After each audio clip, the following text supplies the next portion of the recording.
Let's go.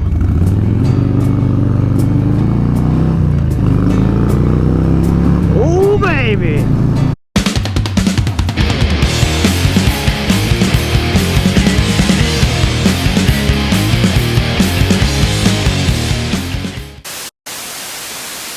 Many years ago, in that mystical and debaucherous time known as one's 20s, the only things that mattered in my life was playing guitar, writing songs, and getting wasted. And I was pretty damn good at all three of those things, if I do say so myself. I was always the first to twist the top off a beer, and always the last to leave the party.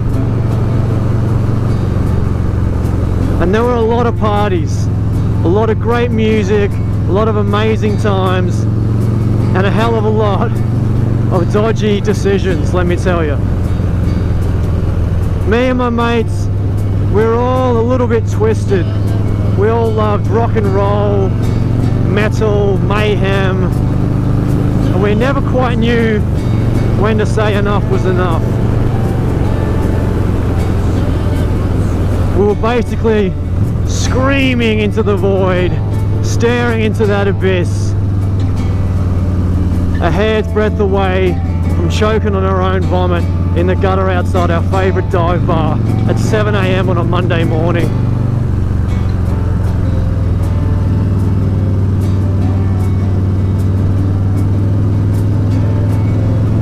And man, did we love that dive bar. It was basically our living room for about 6 years, and when it was closed, we'd just go across the street to this other house, carry on the debauch there in that particular flea pit. We had no responsibilities, no consequences, as one day blurred into the other in an endless bender. Man, being in your 20s in a rock band, given zero just a magical time. So this is kind of the backstory, the setup of where I was in my life at that time. Just partying, playing rock and roll. That was pretty much it. So imagine how stoked I was when the band I was in got offered the support slot for the Motley Crue and Motorhead double bill national tour of Australia. We were stoked. We were going to travel around the country, staying at nice hotels, beautiful rider, playing with two of the most legendary and debaucherous bands who've pretty much ever existed. And it didn't disappoint, let me tell you. So we rock up to the first arena. This is in Melbourne. You know, we're four young dudes, never done a tour of this size, never played anything like these kind of arenas.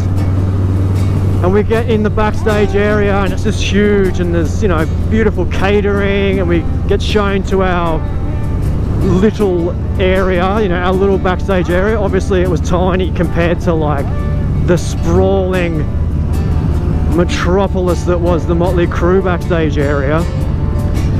But pretty much we were sitting around going, all right, what do we do now? Let's get stuck into our rider. So, you know, a few whiskeys while we wait to see what's going on before we have to sound check. And then we see Lemmy rock up, looking just as tough as you expect him to, in his Stetson hat, huge belt buckle, cowboy boots, looking tough as nails, the legend himself.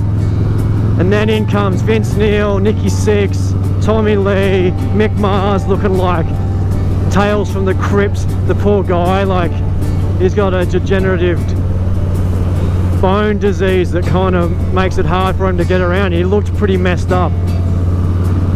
But it was amazing to see these dudes just rocking in. And later that day, we were sitting in the front row of a completely empty arena watching Motley Crue sound check. Just up there, no one else in the whole room except us and some of the crew, the sound guy, and they're just up there in board shorts, t-shirts, just chilling the fuck out, doing their sound check. Vince Neil had this big old gut, you know, letting it all hang out.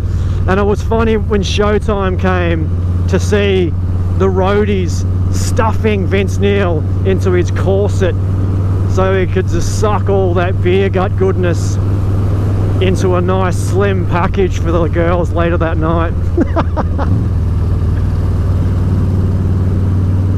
We got to stand on the side of the stage watching Motorhead. You know, we're basically standing almost right next to Lemmy, just hearing that bass just rip through the speakers.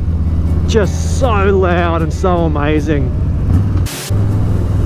So we were totally just like kids in a candy store. As much as we could drink, as much as we could eat, listening to legendary cock rockers from the 80s doing their thing. This was in 2007. Tommy Lee is a funny dude because, yeah, he was still carrying on like he was in his prime. Like there was still, it was like it was the 80s all over again, I swear, because there was literally girls way younger than him, like, you know, girls 19, 20, lining up outside the backstage room, you know, like it was, what the hell is this, 1985 still or whatever. It was crazy.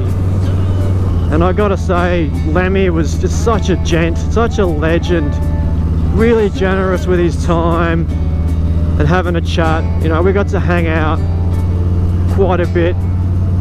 You know, he's a proud Welshman. He was trying to teach me a bit of Welsh, which is impossible. And his roadie, I gotta tell you about Nigel, who's Lemmy's, like, one of Lemmy's best friends since they were teenagers. And Nigel is just pickled. He's cooked his brain from years of alcohol, but Lemmy just keeps him around. Like, Lemmy just brings him on all the tours for all those years later. 30 something years later, he's still got Nigel on tour with him. You know, Nigel can't do anything. He's pickled. He can't really help with the tour at all. He just is there for moral support, basically. He was a legend. You could barely understand a word he said, but he was good fun. We got to live out our rock and roll fantasies in those kind of scenarios, you know. We used to act like we'd already hit the big time, you know. Fake it till you make it. But what happens if you never make it? Then you're just a fake, right? But we were just drunken fakes, having an amazing time and zero regrets. It was awesome. I wouldn't change a thing because, you know, I've really burnt the candle at both ends when I was in my 20s. Really went hard. I left no stone unturned, shall we say, in the party stakes. Left no dark regions unexplored. I really went for it. So anyway, I hope you enjoyed this little snippet of the Mudpie Caviar rock and roll files. Rock and roll! If you like the video, give us a thumbs up, please subscribe and hit that bell, and you can hear some more sweet debauchery tales of madness. Let me know in the comments, what were you into growing up? You know, metal, rock and roll, debauchery, something completely different? Let us know. Hope you enjoyed it, guys, and I will see you in another one.